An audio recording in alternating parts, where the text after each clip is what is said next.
qui va porter sur la distinction qu'on peut faire entre un métabot et un ou des chatbots au sein d'un système d'information ou d'une organisation. Donc, au niveau de la structure et de l'agenda aujourd'hui, on va déjà poser les définitions d'un métabot. Ensuite, on parlera vraiment de la solution EBI.ai et je vous montrerai comment on peut rentrer dans les problématiques et les enjeux d'une plateforme de métabot dans la transformation digitale. Ensuite, une démonstration pour vous montrer que cette solution est là, existe autrement que sur le papier. Et ensuite, on balayera des éléments de roadmap, de tarification et surtout la valeur ajoutée que peuvent apporter nos partenaires, puisque EBI.ai est sur un modèle de licence uniquement et ne fournit pas du tout de service. Donc, rentrons dans le vif du sujet. Aujourd'hui, qu'est-ce qu'un chatbot? On va souvent parler des chatbots dans une organisation ou dans l'IT parce que très globalement, c'est un, à la mode et puis deux, très pratique en termes d'interface utilisateur. Ce que l'on peut constater après 2 ou 3 ans de recul sur le déploiement des chatbots en entreprise, c'est qu'un chatbot est très spécialisé et que dans la grande majorité des cas, lorsque l'on a un besoin, on va déployer un chatbot. Exemple, un chatbot pour de l'assistance au support, un chatbot pour la recherche d'informations sur un périmètre bien précis. Et par extension, lorsque l'on va avoir plusieurs besoins, on va avoir la nécessité de déployer plusieurs chatbots, puisqu'on n'a pas nécessairement d'interopérabilité entre les chatbots, ou pas nécessairement la possibilité technique pour les chatbots du marché de venir indexer plusieurs bases de connaissances différentes.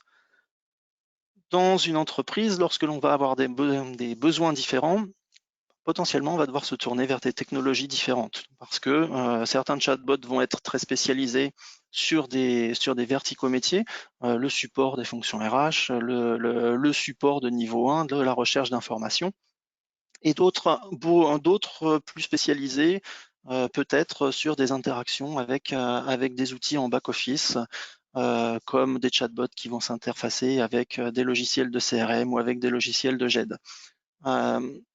Le pendant de la multiplication de ces chatbots et de la multiplication de ces besoins, évidemment, va être de mettre en place des solutions de gouvernance qui soient transverses, tout simplement parce que plusieurs technologies différentes égalent un besoin de conserver le savoir et la maintenance de plusieurs technologies différentes. Comment va-t-on gouverner tout ça en termes de mise à jour, en termes de changement, d'amélioration continue? Comment mettre en place des solutions de sécurité sur ces chatbots, notamment, on parlera encore et toujours de la RGPD comme sujet de sécurité principal, puisqu'il va être très facile sur un chatbot de créer des bases de connaissances qui vont contenir des informations personnelles et donc qui pourront être restituées à des utilisateurs. Et puis surtout, comment faire évoluer le SI quand on va se retrouver avec une multiplicité d'outils et comment faire évoluer les usages sur ce SI, puisque pour un utilisateur, finalement, le besoin est toujours le même. Pour pouvoir travailler, on dira heureux, avoir un seul point d'accès à son métier, c'est beaucoup plus intéressant que d'avoir 10, 15 outils différents à ouvrir tous les jours. On va donc pouvoir définir un métabot comme une plateforme capable de s'interconnecter avec différents chatbots et outils, donc pas nécessairement des chatbots, mais ce besoin d'opérations métiers à faire, et fournissant un point d'accès centralisé et une réponse, bien sûr, à différents besoins métiers pour différentes populations d'utilisateurs.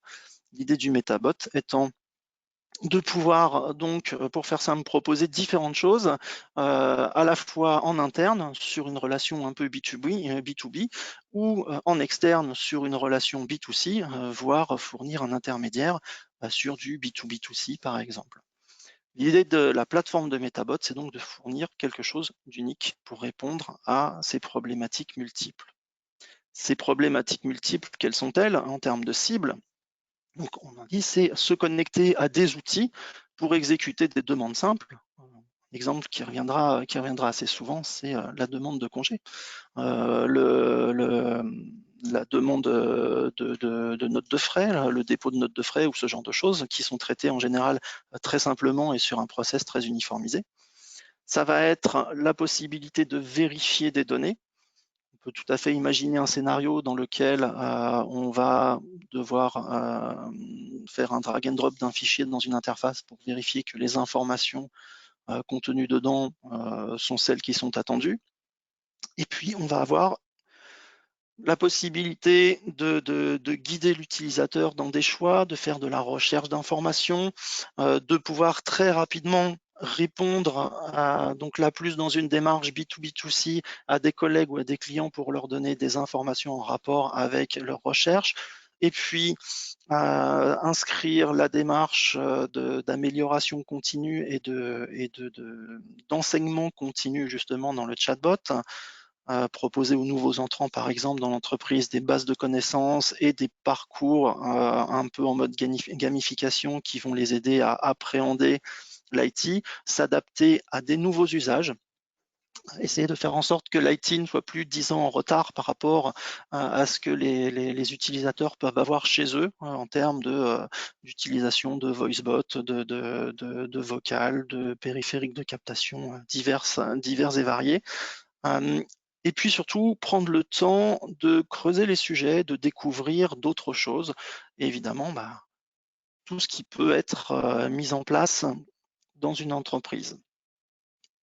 Derrière, on va avoir évidemment un intérêt différent sur la plateforme d'un Metabot selon le type de population que l'on va avoir. Donc là, de façon très originale, je vais commencer par la droite du document. Pour l'utilisateur final, la présentation d'un nouvel outil, qu'on soit sur un chatbot ou n'importe quel nouvel outil, pour lui, ça va être une nécessité d'amélioration, donc de réduction du temps d'accès à différentes ressources ou d'optimisation de son environnement de travail.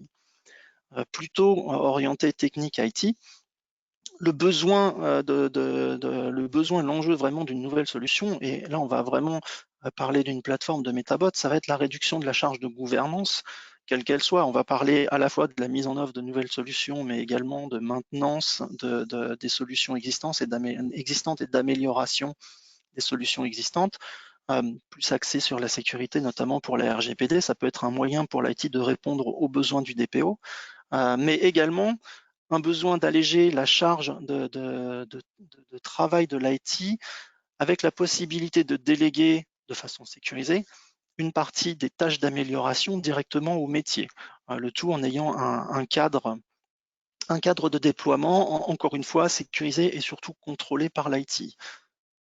Pour le DSI, l'enjeu est complètement financier. C'est de fournir une solution de transformation digitale et surtout depuis un an drivé par le contexte sanitaire. Aujourd'hui, une plateforme de Metabot et d'automatisation de certains processus métiers peut être une solution pour améliorer et sécuriser le travail à distance, mais également d'un point de vue budgétaire, réduire le TCO des solutions implémentées.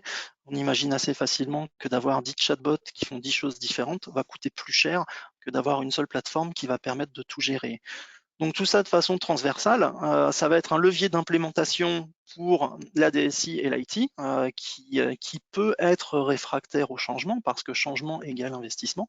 Donc il faut qu'on puisse calculer et démontrer le ROI plutôt en amont des projets.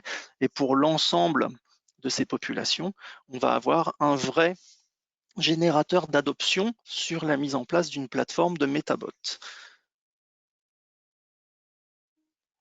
Dans Hubby et surtout sur la solution Hubby, comment tout ça va se passer? Alors, de façon très simple, quand on a, pour faire un petit retour, lorsque l'idée de Hubby, Hubby est sortie, on avait une base de chatbot assez importante sur le marché entre les éditeurs qui sont toujours présents et surtout des solutions d'usines à chatbot qui permettent à tout à chacun de créer son propre outil.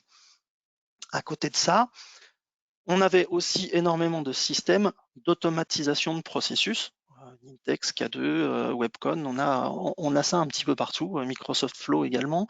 Donc, lorsque l'idée de Hubby a germé, On s'est demandé ce que l'on allait à pouvoir apporter entre ces deux solutions, une qui va être très spécialisée et orientée utilisateur final, et une plutôt orientée IT et projet d'entreprise. Parce que clairement, dans notre esprit, il était évident qu'il manquait quelque chose au milieu.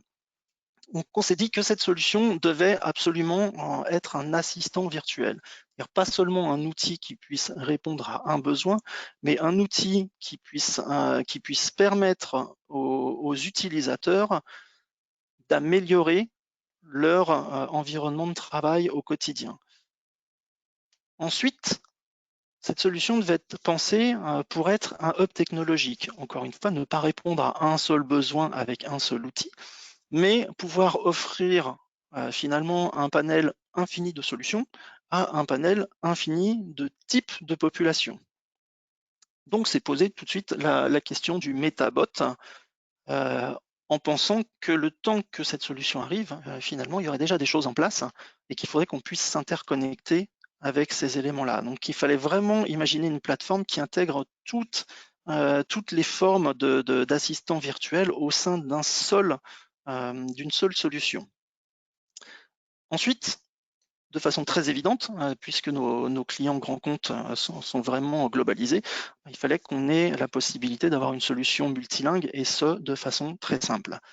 Toujours pour rester dans la simplicité, avec l'objectif de pouvoir déléguer justement l'évolution de la plateforme du SI aux utilisateurs métiers, avoir quelque chose qui soit extrêmement simple à la fois en termes d'amélioration, donc c'est une plateforme qui se veut résolument no-code, et c'est une plateforme qui se veut également plug and play. Pour l'IT, le déploiement doit être extrêmement simple.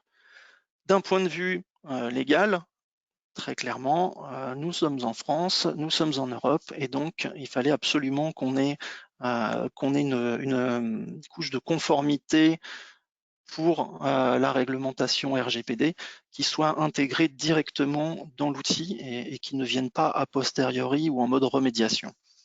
Et enfin, l'idée était de pouvoir proposer une portabilité d'un existant, puisque s'intégrer dans une infrastructure dans laquelle on a déjà des outils de ce type-là, en apportant une plus-value, imposait également que l'on n'ait pas à casser tout ce qui a déjà été créé au sein d'une organisation pour repartir sur quelque chose à partir de zéro. Donc cette notion de portabilité était également très importante.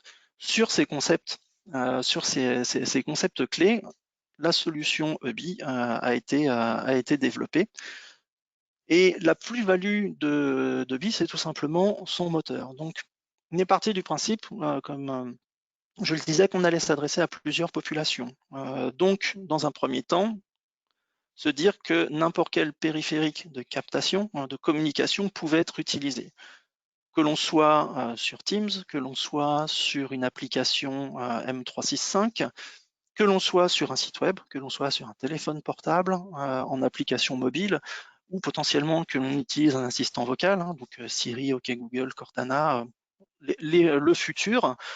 Et en parlant du futur, aujourd'hui on est sur des usages qui s'orientent de plus en plus vers le vocal. C'est pas encore très démocratisé et très accepté par la majeure partie des utilisateurs. Mais demain, de quoi parlera-t-on? Cette solution doit pouvoir aussi s'adapter au mais demain.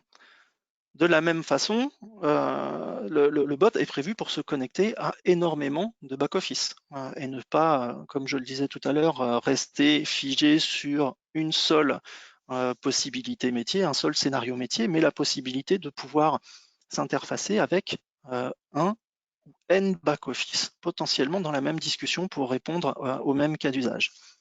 Donc la plus-value de BI est vraiment dans ce moteur de compréhension et d'interprétation de l'intention de l'utilisateur. Donc un utilisateur va poser une question, quel que soit le canal dans une entreprise. On peut tout à fait imaginer avoir un EBI déployé et X moyens de l'interroger. Et nous avons déployé une IA qui va appliquer tout simplement les techniques de transformation du langage de façon à vectoriser de façon mathématique l'intention et la demande de l'utilisateur, ce qui va nous permettre d'être extrêmement rapide en termes de temps de réponse, mais surtout extrêmement économe en termes de paramétrage, puisqu'aujourd'hui, là où la plupart des bots vont nécessiter au niveau de la configuration, la création de plusieurs dizaines de questions alternatives pour un même sujet, aujourd'hui, via 4, 5, maximum 10 questions alternatives qui vont vraiment être très radicalement différentes, Bubby va pouvoir vraiment cerner l'intention d'un utilisateur et le rediriger sur la bonne base de connaissances. Donc cette identification, une fois faite, le moteur de réponse va tout simplement aller interroger la bonne base de connaissances, exécuter les bons scénarios d'automatisation et renvoyer ces réponses. Aujourd'hui, sur nos benchmarks, on peut se targuer d'avoir un excellent temps de réponse, inférieur à 1 seconde lorsqu'on va interroger une dizaine de bases de connaissances avec chacune des milliers de questions à l'intérieur. Et notre meilleure réponse est sur nos clients M365, où on arrive en moyenne à 0,80 secondes de temps de réponse sur une question posée. Bien évidemment, on va moduler au premier chargement, mais le premier chargement ne se fait qu'une seule fois. L'idée de ce moteur étant une plus-value, il a fallu qu'on puisse s'adapter aux différents scénarios d'utilisation d'un chatbot, puisqu'aujourd'hui l'interface principale est un chatbot, même si, encore une fois, on peut l'étendre à n'importe quoi, vraiment de façon très très simple. Les différents scénarios qu'on a pu identifier et qui sont gérés sont des scénarios tout simplement les plus simples de questions-réponses. Donc je pose une question et je m'attends à trouver l'information dans une base. En allant un petit peu plus lent, on peut être sur quelque chose de conversationnel dans lequel votre bot va tout simplement utiliser l'historique de la conversation et répondre à des questions qui sont un peu plus contextuelles en reprenant des paramètres qui auraient été rentrés par exemple. Un petit pas plus loin, et c'est là que la plateforme de MetaBot va commencer à prendre tout son sens, c'est toute la partie automatisation. Vous avez pu voir dans le slide d'introduction qu'on parle de Natural Process Automation. On n'est pas dans du RPA, mais on est vraiment dans quelque chose d'autre. L'idée étant de pouvoir permettre encore une fois au plus grand nombre d'utilisateurs de pouvoir interagir avec le SI et par exemple automatiser Microsoft 365, s'intégrer avec Dynamics, SAP, Salesforce, des outils de GED, n'importe quoi. Dès lors que l'on va avoir la possibilité de s'interfacer, d'interagir avec un outil, de s'interconnecter avec un outil via une API, on va pouvoir communiquer avec ces éléments. Et ça inclut d'autres chatbots. Et puis sur la partie SmartBot, l'idée ici est de pouvoir pousser les possibilités de la plateforme pour pouvoir implémenter des scénarios dans lesquels on va vouloir créer quelque chose de nouveau de façon très proactive.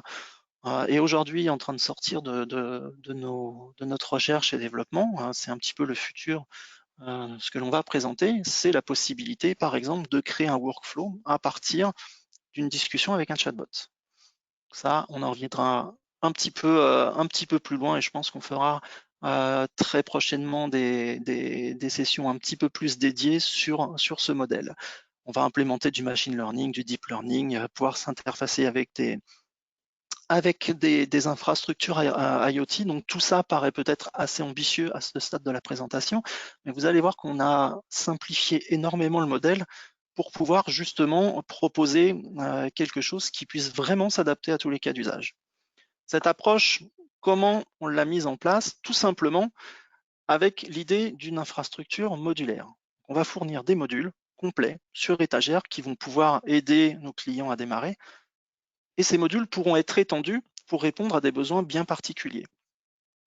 On a gardé l'idée originale de créer un store avec tous nos modules. Aujourd'hui, on a déjà une dizaine de bases de contenu qui sont prêtes et quelques scénarios. Je reviendrai sur cette notion de scénario un petit peu plus loin dans la présentation. Ceci constituant un module. L'association d'une base de connaissances qui va contenir des questions, des réponses en lien avec un besoin bien particulier, et puis des scénarios. Alors, un scénario, on va tout simplement définir ça comme un processus, un enchaînement d'actions qui vont permettre de répondre à un besoin. Je reprends encore une fois le scénario de prise de congé. On va avoir plusieurs possibilités de faire. Donc ce scénario-là, c'est celui qui va partir du moment où l'utilisateur parle à son bot en lui disant « je voudrais poser des congés » jusqu'à l'inscription de ces congés dans le SI et potentiellement toute la phase de validation qui va avec. Et tout ça, de façon plug and play, doit pouvoir se brancher extrêmement simplement. On verra dans la démonstration que on est vraiment sur quelque chose de très très simple. Les bases de connaissances, aujourd'hui nous avons des équipes de linguistes qui créent des bases de connaissances et qui les rendent disponibles. Donc, si je prends l'exemple de notre base d'adoption Microsoft 365 qui va reprendre un petit peu une aide justement pour les nouveaux entrants qui pourraient répondre à toutes leurs questions sur l'environnement, on est aujourd'hui autour de 10 000 questions, à peu près 7 ou 8 000 questions sur notre base de connaissances à propos de Nintex, et tout ça est inclus directement et en 2-3 clics peut être implémenté et déployé dans une installation de Hubby. De la même façon, on va avoir la notion de scénarios complets qui vont être réutilisables. Donc, au même titre qu'on va fournir des bases de connaissances, on va également fournir un ensemble de scénarios. À la fois ces bases de connaissances et ces scénarios que nous fournissons sur étagère peuvent être réutilisés comme un template ou comme une base de personnalisation pour quelque chose qui va être plus concret dans un environnement. Si on prend l'exemple de la RGPD, nous avons créé une base à partir des données publiques qui permet de poser des questions et d'avoir une réponse sur la phase légale, sur les aspects légaux de cette réglementation. En revanche, il est évident qu'au sein de chaque organisation, on va avoir des processus différents sur la RGPD, des intervenants différents, des façons de faire différentes lors de la mise en route d'un nouveau projet. Et donc, ces bases peuvent être étendues pour refléter ces aspects très personnels pour chaque organisation. Et les éléments qui ont été personnalisés vont être évidemment prioritaires sur les éléments que nous fournissons. Je reviendrai sur les scénarios plus précisément pendant la démonstration. Ce qui va être intéressant dans la disposition d'un métabot, on parlait tout à l'heure de la multiplication des chatbots en termes de métier. Ici, nous avons tout simplement pensé Hubby pour être une solution qui puisse gérer plusieurs instances. Et par exemple, avoir sur un environnement SharePoint ou pour un terme en des termes métiers sur un environnement projet, quelque chose qui soit très axé sur la RGPD.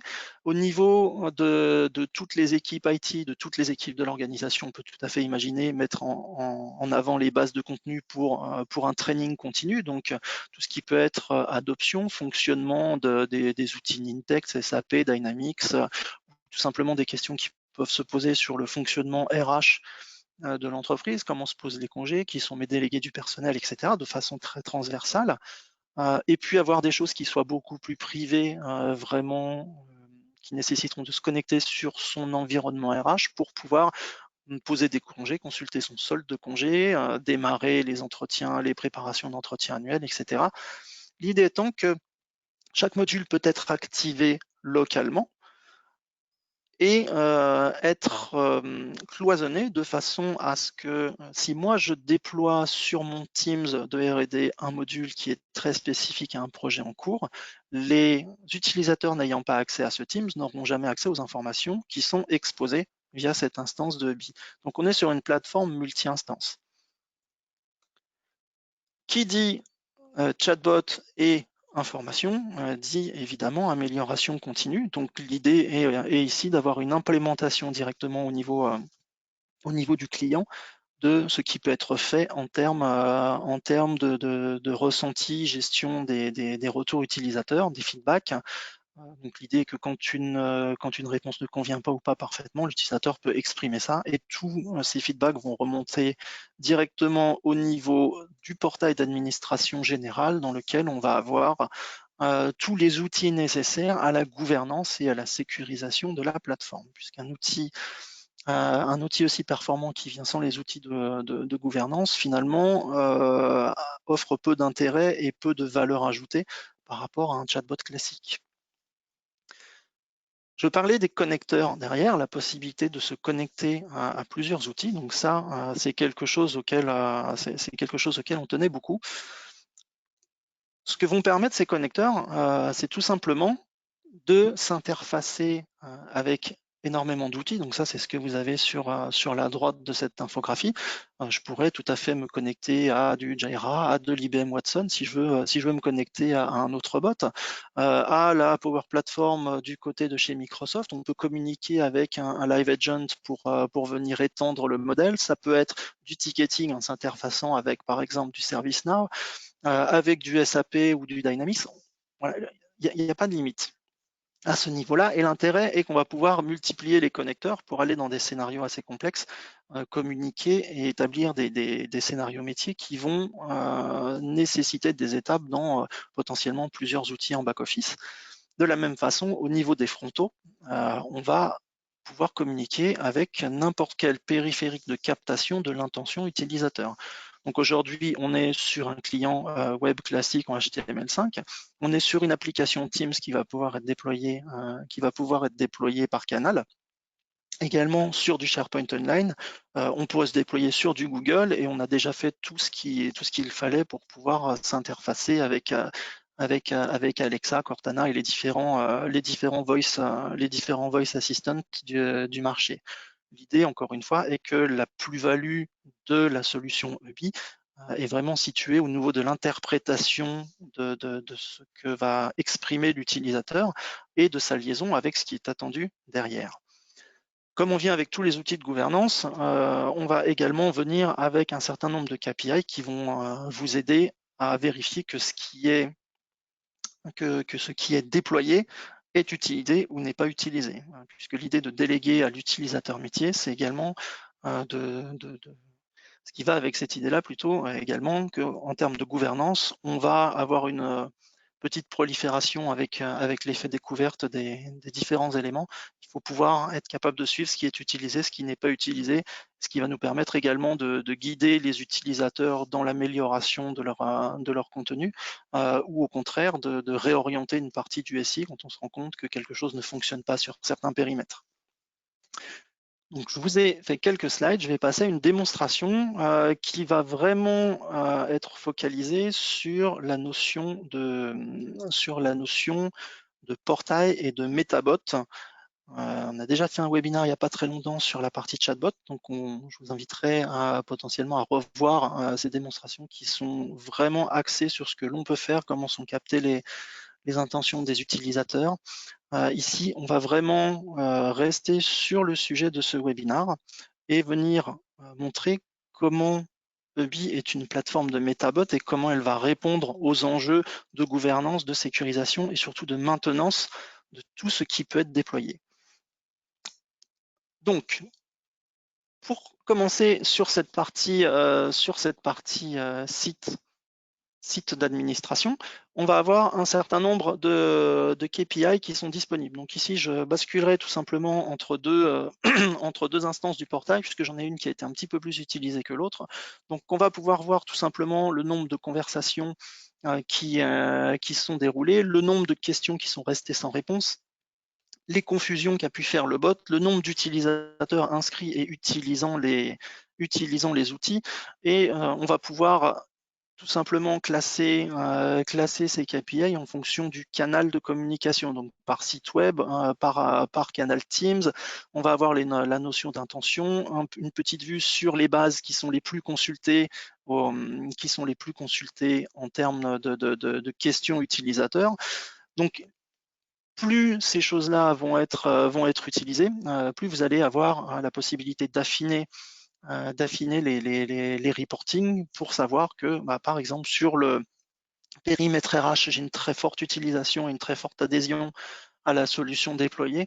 Par contre, potentiellement, sur un périmètre plus utilisateur, sur la partie training, par exemple, et amélioration continue, je vois que les bases que j'ai mises en place pour aider à l'adoption des nouvelles fonctionnalités Microsoft 365, j'ai peu d'utilisation, et donc je vais pouvoir, d'un point de vue strictement IT, réorienter la communication pour avoir une adoption beaucoup plus générale de ma plateforme. Donc ici, on a un réel outil qui va nous permettre de cibler les déploiements et les campagnes de communication en termes de change management, de façon à éviter la communication ultra large qui va être captée et surtout lu ou écouté uniquement par une frange des utilisateurs. On cherche vraiment à avoir quelque chose de très adopté. Donc sur ce portail, on va avoir également toute la partie, j'en parlais, du store. C'est ici que Hubby et ses partenaires vont pouvoir publier des bases qui vont contenir soit tout simplement des jeux de questions-réponses préconfigurés, soit des scénarios. L'idée étant que ce store doit absolument s'enrichir. Donc nous, on a déjà 4 ou 5 modules qui doivent être publiés, donc qui ne sont pas encore dans ce store. Et on travaille avec des partenaires pour avoir des choses métiers très spécifiques. Par exemple, nous sommes avec un cabinet d'expertise comptable qui doit livrer dans ce store une base avec des choses qui sont très axées sur la partie gestion des ressources humaines et également toute une partie expertise comptable. On travaille également avec un cabinet d'avocats sur des modules qui sont un petit peu moins heureux, mais qui vont concerner vraiment toutes les problématiques de questions-réponses très orientées RH, notamment sur les parties gestion des collaborateurs, entrée-sortie, licenciement, etc., mais sur d'un point de vue très réglementaire, et ce sont eux qui vont s'occuper de mettre à jour. Et ici, nos partenaires vont avoir vraiment leur première plus-value de pouvoir dire je crée mes modules et je vais pouvoir les commercialiser via le store Hubby. Donc les modules qui sont gérés par Hubby seront toujours dans certaines éditions de l'outil, on le verra après, seront toujours gratuits. En revanche, il y a la possibilité pour nos partenaires de mettre à disposition des modules qui, eux, pourront être sur un modèle de revente directement à partir du store. Une fois que ces modules sont déployés, donc on est vraiment sur du plug and play. Je vais cliquer ici pour ajouter ce module Covid-19 par exemple à mon adoption Hubby. Je vais pouvoir avoir une vue de tous les modules qui sont déployés sur mon environnement. Donc avec les modules en général qui ne sont pas forcément déployés, ceux qui sont déployés par moi en tant qu'utilisateur et tous les modules du store qui existent aujourd'hui sur mon environnement. Et je vais pouvoir également créer mes propres modules en activant le multilingue, en activant les administrateurs, etc., etc. Donc si je veux voir directement le contenu d'un module, j'ai toutes les possibilités d'édition des contenus et forcément j'ai appuyé sur le plus gros en termes d'effet démo, donc qui est en train de charger énormément de choses. Je vais pouvoir aller donc modifier directement le module et spécifier à quel endroit, sur quel périmètre, c'est là que c'est important en termes de notion de Metabot, sur quel périmètre je veux pouvoir déployer ce nouveau module. Est-ce que je veux qu'il soit déployé de façon transversale, absolument partout, ou est-ce que je veux avoir à le déployer, à le faire déployer sur une demande utilisateur sur le Teams? Je peux tout à fait imaginer quelque chose qui va concerner absolument tout le monde, par exemple prendre des congés, mais en revanche, dans certains pays, la législation et le process va être différent. Donc, je pense notamment aux notes de frais. Donc, pour les notes de frais, on peut très bien imaginer une organisation pour laquelle on va avoir un module très spécialisé qui va être déployé sur la France, un autre en Allemagne, un autre en Angleterre, etc., etc. Sur la partie base de connaissances, le point intéressant vraiment va être sur la partie multilingue.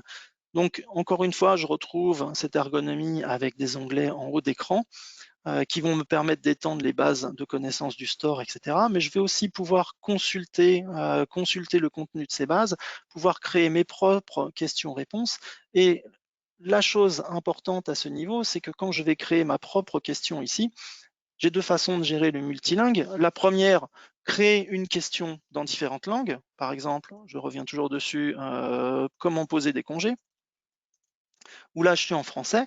Si je passe sur la version anglaise, j'ai cette possibilité de le saisir directement. Donc nous, nos équipes de linguistes plus précisément vont vraiment encourager les gens à créer les choses à la main, mais potentiellement, j'ai la possibilité ici de faire une traduction automatique. Donc l'icône ne correspond pas du tout à ce qui est utilisé puisque ici on a un petit relais K. Aujourd'hui, pour faire cette traduction automatique, on se base tout simplement sur toutes les parties Cognitive Services et traduction qui sont offertes par Microsoft. Donc là, on est sur des choses qui vont nous permettre de traduire soit une question, soit tout le contenu d'une base. et on pourrait tout à fait imaginer avoir de l'occitan, de l'allemand, de l'espagnol et avoir des bases qui sont traduites extrêmement rapidement en une multitude de langues. Sur un next step, on va avoir également la possibilité d'activer cette traduction automatique au niveau de la saisie utilisateur. Et de cette façon-là, avoir potentiellement une traduction de la question qui va pointer sur des bases qui, elles, seront très finement paramétrées et configurées. Et c'est à cet endroit-là également qu'on va avoir la liste de tous les retours utilisateurs avec la possibilité pour ceux que l'on va appeler les coachs, les responsables de l'amélioration continue, de gérer directement les feedbacks négatifs, pouvoir potentiellement répondre au fait qu'on n'a pas de cohérence entre la question et la réponse, etc. Là, on est sur la partie question-réponse, et lorsque je vous ai défini un petit peu plus tôt le contenu d'un module, on a vu que c'était une mixité entre un scénario. Là, hop, je vais tout simplement ne pas sauvegarder. C'est une mixité entre des questions-réponses et potentiellement des scénarios. Ici, on va avoir, je vais prendre un petit peu de temps, je suis un petit peu en retard sur ma démo, mais je vais prendre un petit peu de temps pour introduire quelque chose qui sera là courant février, qui est la notion de galerie de scénarios. Lorsque je vais créer mes propres scénarios, je vais avoir la possibilité soit de les conserver uniquement pour moi en mode privé, soit de les publier dans une galerie qui sera cloisonnée à mon organisation, soit d'utiliser une galerie de scénarios qui sera alimentée, on va dire, par la communauté, les différents clients, les différents partenaires qui vont fournir des modèles de scénarios à partir desquels repartir pour faire des choses un peu plus personnalisées. Cette notion de scénario, je l'ai dit tout à l'heure, on a voulu qu'elle soit la plus simple possible.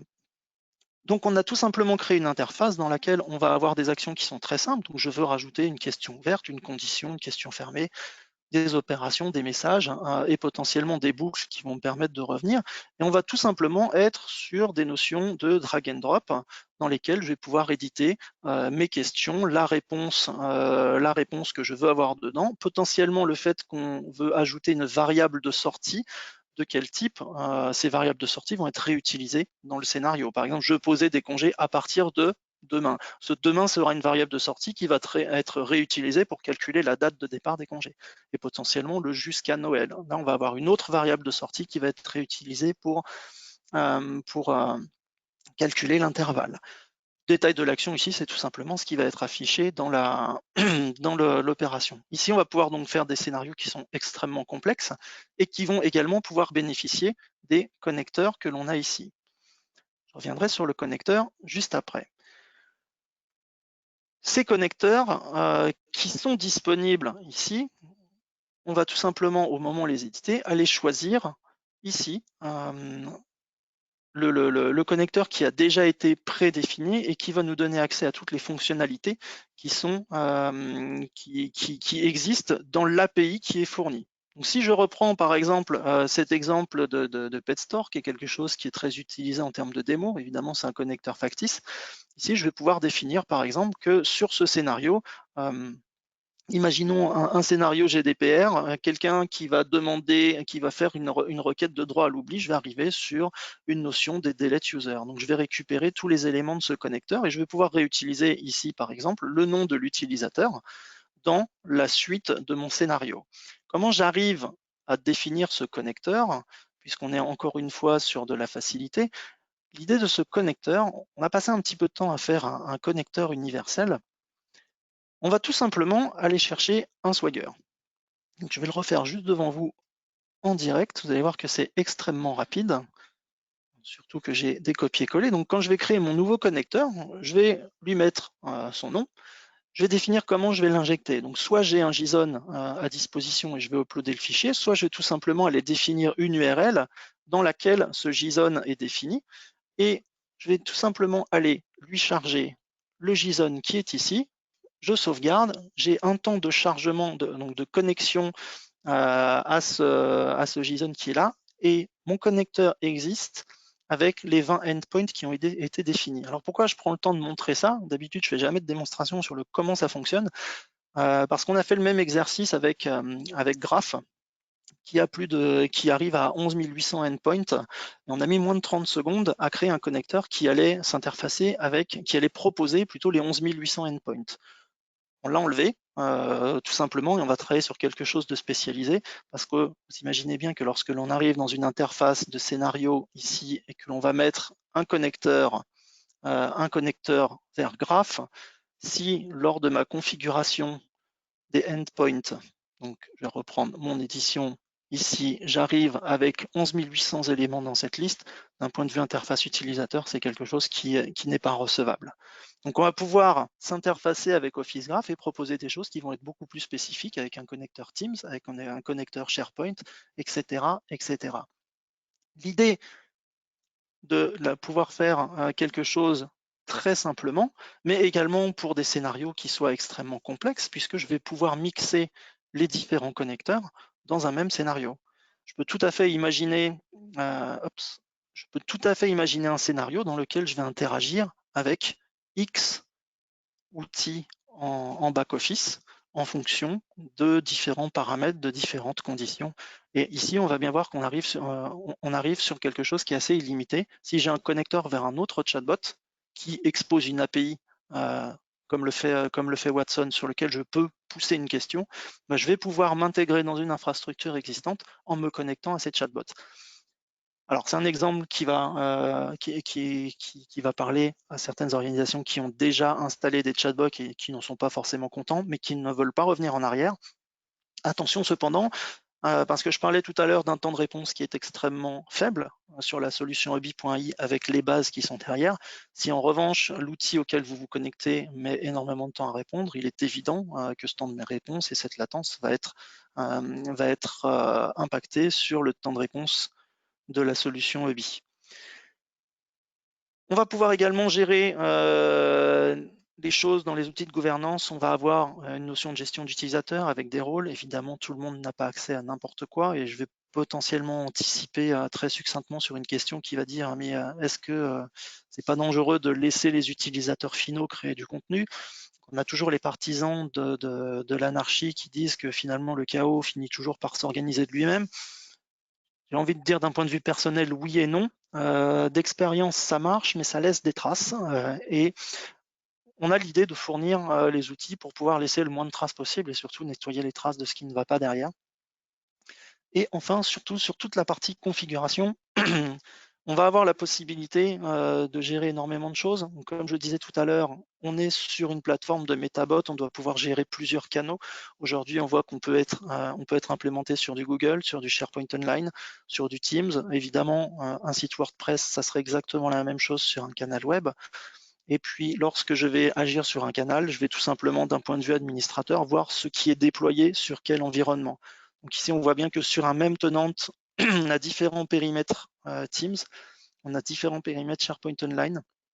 Et à chaque fois, je vais pouvoir voir ce qui est utilisé et sur quoi. Et d'un point de vue purement gouvernance, après ouverture d'un service, je vais être capable de dire, alors voilà, ici sur Teams, j'ai eu un déploiement de, c'est pas peut-être 50 éléments. Sur ces 50 éléments, je vois que j'en ai 5 qui ne sont pas utilisés. Et ben, j'ai la possibilité de les supprimer directement. Et potentiellement de contacter les owners de ces Teams via un canal qui n'est pas implémenté dans ce portail, mais pour savoir si les choses sont utilisées ou si elles peuvent être supprimées. Mais on a tous les outils nécessaires pour faire le ménage d'un point de vue simplicité. Je pense qu'on peut aller plus loin en automatisant, mais se pose toujours la question du est-ce que je peux supprimer les données de quelqu'un sans avoir son approbation. Toujours sur cette partie configuration, on va pouvoir configurer évidemment des messages par défaut. Donc cette liste peut être extrêmement longue. On peut ajouter les éléments de façon extrêmement simple.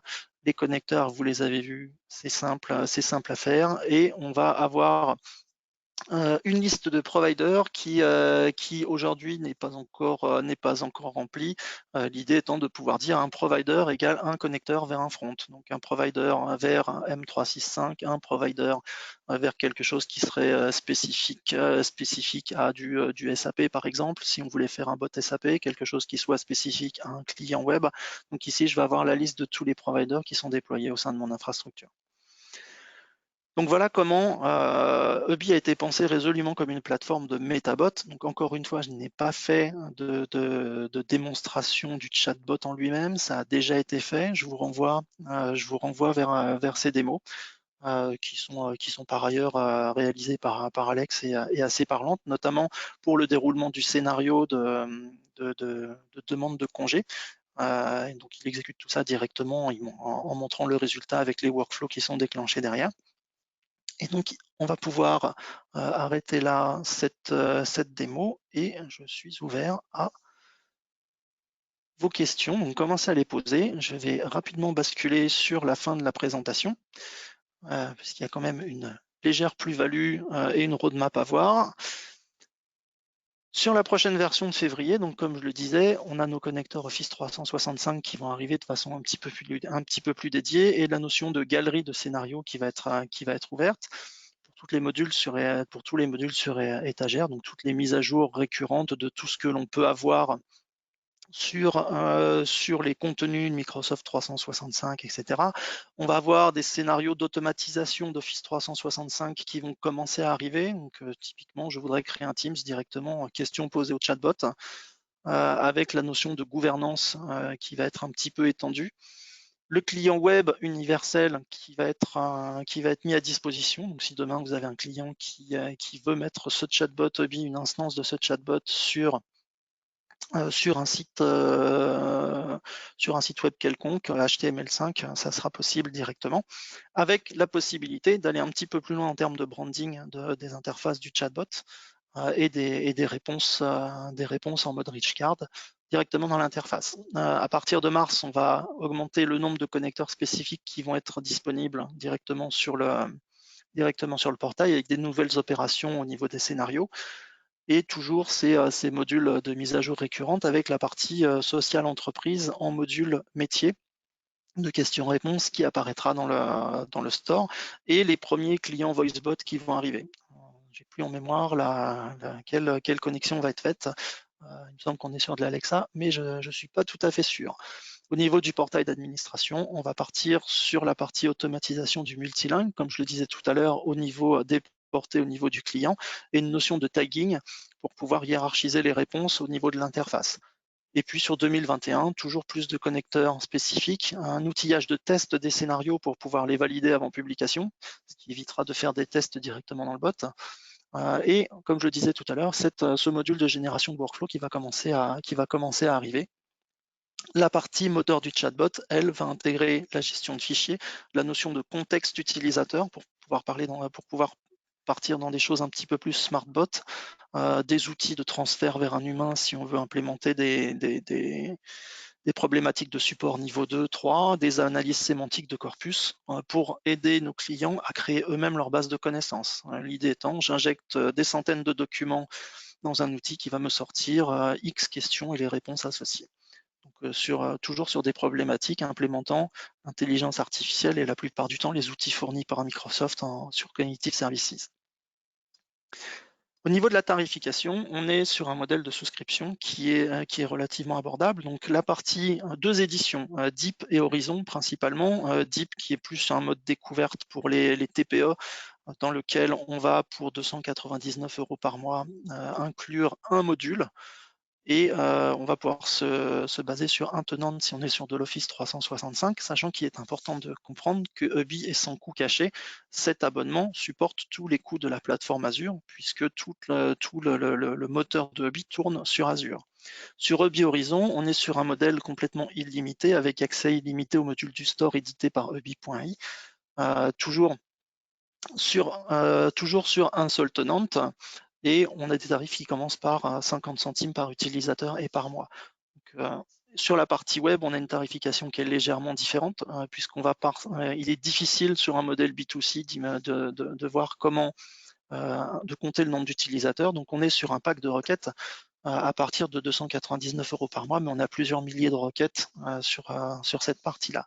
Et enfin, sur la partie secteur public, on est sur une tarification très spécifique qui va inclure du tenant Office 365 ou des domaines web.